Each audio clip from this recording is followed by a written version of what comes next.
Hello, hello. Thank you for joining me.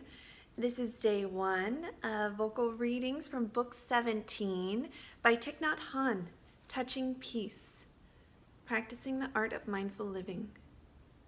I'll be reading the passages and quotes that most moved me from the first 15 or so pages today.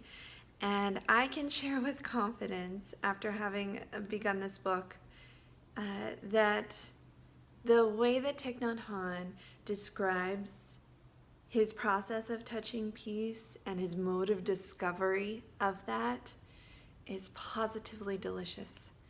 In fact, I know that during my vocal readings, I will not be able to help but smile.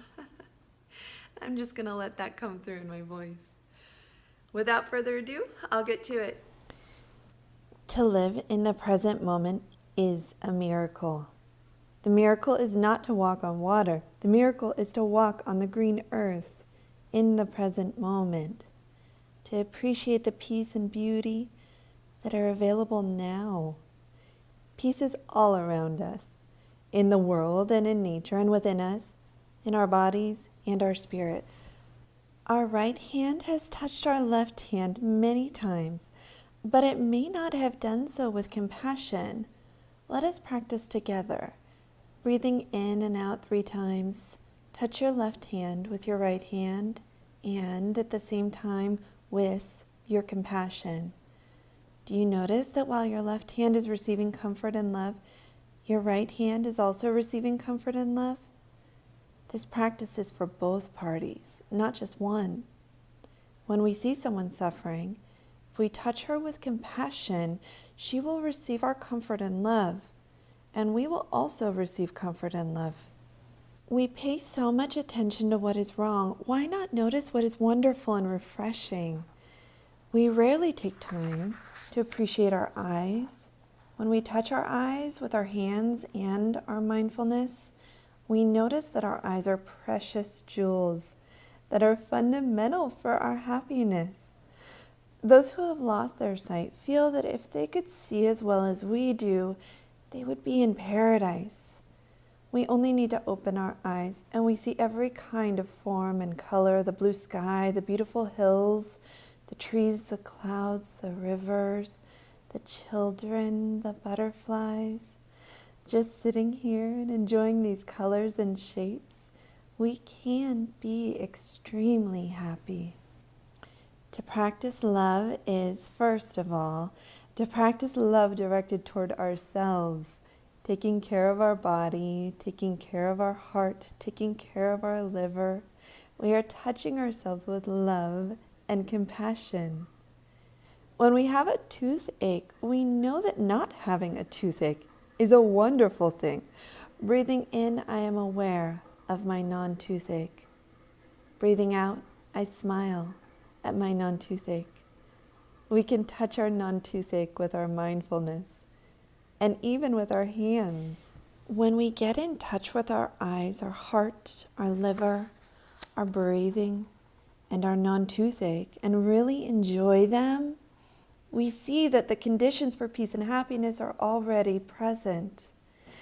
When we walk mindfully and touch the earth with our feet, when we drink tea with friends and touch the tea and our friendship, we get healed, and we can bring this healing to society. The more we have suffered in the past, the stronger a healer we can become. We can learn to transform our suffering into the kind of insight that will help our friends and society. We do not have to die to enter the kingdom of heaven. In fact, we have to be fully alive. When we breathe in and out, and hug a beautiful tree, we are in heaven. When we take one conscious breath, aware of our eyes, our heart, our liver, and our non-toothache, we are transported to paradise right away. Peace is available. We only have to touch it. When we are truly alive, we can see that the tree is part of heaven, and we are also part of heaven. The following is in reference to stopping as the basic practice of meditation. I want to pull in a word introduced to me by Pema Chodron, refraining, because I think that that word adds a richness to the texture of what Thich Nhat Hanh describes here. Stopping does not mean repressing. It means, first of all, calming. If we want the ocean to be calm, we don't throw away its water. Without the water, nothing is left. When we notice the presence of anger, fear, and agitation in us, we don't need to throw them away. We only have to breathe in and out consciously, and that alone is enough to calm the storm. Thank you for joining me today. Reading this book feels like indulgence. It feels like riding the wave of pure delight. And I'm noticing how appreciative I feel about having individuals to share that delight with as we work in similar curriculum.